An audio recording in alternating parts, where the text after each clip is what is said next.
क्या आप जानते हैं कि बलूचिस्तान में पहली बार ट्रेन पर हमला नहीं हुआ? 1998 में एक हवाई जहाज अगवा किया गया था। नूरोज खान की गिरफ्तारी और जेल में मौत के बाद से ही ट्रेनों पर हमले शुरू हुए थे। अकबर भुगटी की शहादत के बाद ये सिलसिला और भी शिद्दत इख्तियार कर गया और अब 2025 में ट्रेन अगवा का वाकया पेश आया है। लेकिन सवाल ये है कि क्या बलोच अलहदगी पसंद अपने मकासद में कामयाब हो गए और रियासती इदारों की कारकर्दगी कामयाबी थी या नाकामी? आइए इस खबर की गहराई में जाते हैं। बलूचिस्तान में हालिया ट्रेन अगवा के वाक़े ने पूरे मुल्क को हिला कर रख दिया है। लेकिन ये पहला मौका नहीं जब बलूचिस्तान में ऐसा वाक़या हुआ। 1998 में एक हवाई जहाज अगवा किया गया था और अब 2025 में ट्रेन अगवा का वाक़या सामने आया है। लेकिन क्या इन वाक़यात का आपस में कोई ताल्लुक है और क्या बलोच अलहदगी पसंद अपने मकासद में कामयाब हो गए? 1998 में 3 बलोच नौजवानों ने PIA का हवाई जहाज अगवा किया था। इनका मकसद भारत की तरफ से पाकिस्तान को ब्लैकमेल करना था, क्योंकि उस वक्त भारत ने पोखरान में एटमी धमाका किया था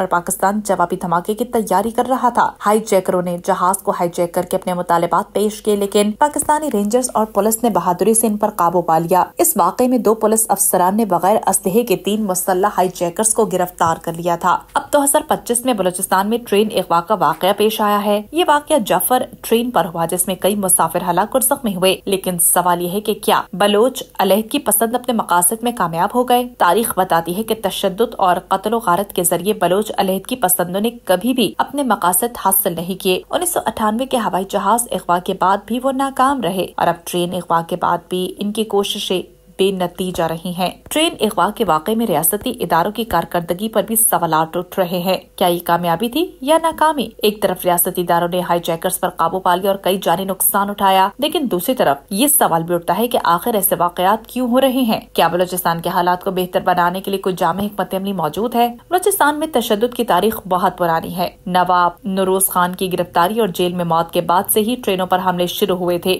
अकबर भुगटी की शहादत के बाद ये सिलसिला और भी शिद्दत इख्तियार कर गया। लेकिन क्या तशद्दुद के जरिए बलोच अलहदगी पसंद अपने मकासद हासिल कर सकते हैं? तारीख बताती है कि नहीं। आखिर में ये सवाल अहम है कि क्या बलूचिस्तान के हालात को बेहतर बनाने के लिए सियासी और मुआशी हल मौजूद है? क्या रियासती इदारे इस मसले को सिर्फ ताकत के जरिए हल कर सकते हैं या फिर सियासी मुकालमे की भी जरूरत है? आपका क्या ख्याल है? क्या बलोच अलहदगी पसंद अपने मकासद में कामयाब हो गए हैं और रियासती इदारों की कारकर्दगी को आप कामयाबी समझते हैं या नाकामी? अपनी राय कमेंट्स में जरूर बताएं।